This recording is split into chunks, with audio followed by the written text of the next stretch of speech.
You're here with Bob McLeod. A big honor, sir. Thank you. Grew up a big fan of your work. I want to almost tell you a story more than ask you a question, okay? Stay with me. I'll try to tell this in a timely fashion, okay? I'm 8 years old, big Spider-Man fan, okay? I don't really go to the comic stores more, just get them from the local confectionaries. I'm watching the cartoon from the 60s. Yeah. I'm reading a lot of Marvel Tales, the reprints from like the first 20, 30, 40 issues.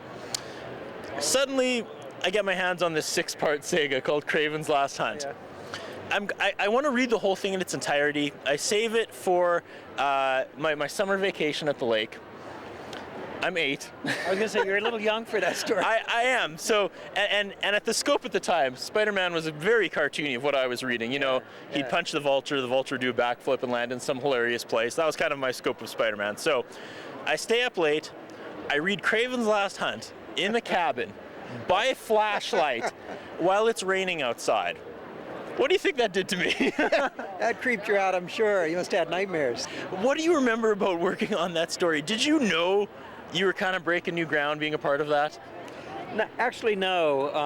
At the time, it was special because they were running it across all 3 titles. Yeah. So I thought that's new. We hadn't done that before, and I was inking over Mike Zeck, who is one of my friends. Really enjoy his work. Always liked working with him, and he was obviously putting his top effort into it. So it felt like something special, but honestly, I didn't realize what I was doing until years later. Yeah? What an impact it had on the industry and on the fans and that kind of thing.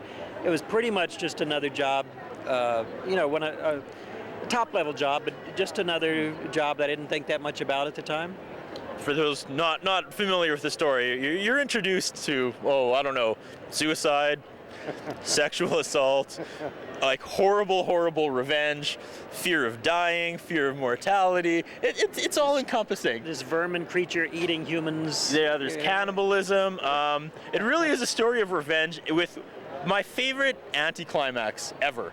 Because in the end, Kraven has won and he refuses to fight Spider-Man, and even after everything else thrown at me, it broke my little 8-year-old mind. I was like, that's not how a comic book ends. They have to, why isn't he fighting Spider-Man? So how long had passed before fans started to respect it? Because I think it was a little bit ahead of its time. When I used to tell people I liked it, people were like, ugh. But the industry kind of caught up to it eventually. There's a lot of dark stuff now. Oh yeah, it was one of the first, I guess, of the dark comics. It was definitely the first in Spider-Man run. That was to go that dark. Yeah, oh sure.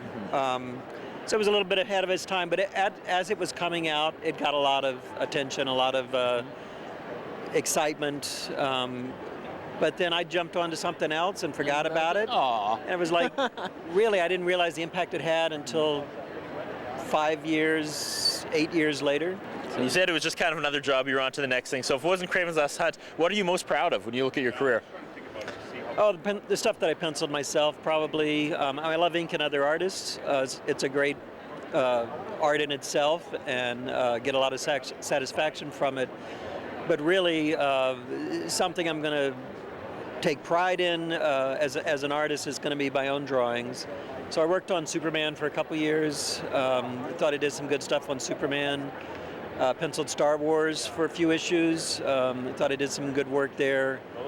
My superhero ABC book is not technically a comic. It's a children's book with comic superheroes in it. But since I wrote that and penciled it and colored it and did everything myself, as opposed to just doing one step like you do in comics, you do either the artist or the letterer or the colors, whatever. So those 3 things probably my top 3. Nice. Well, sir, should wrap this up. It was a huge honor meeting you.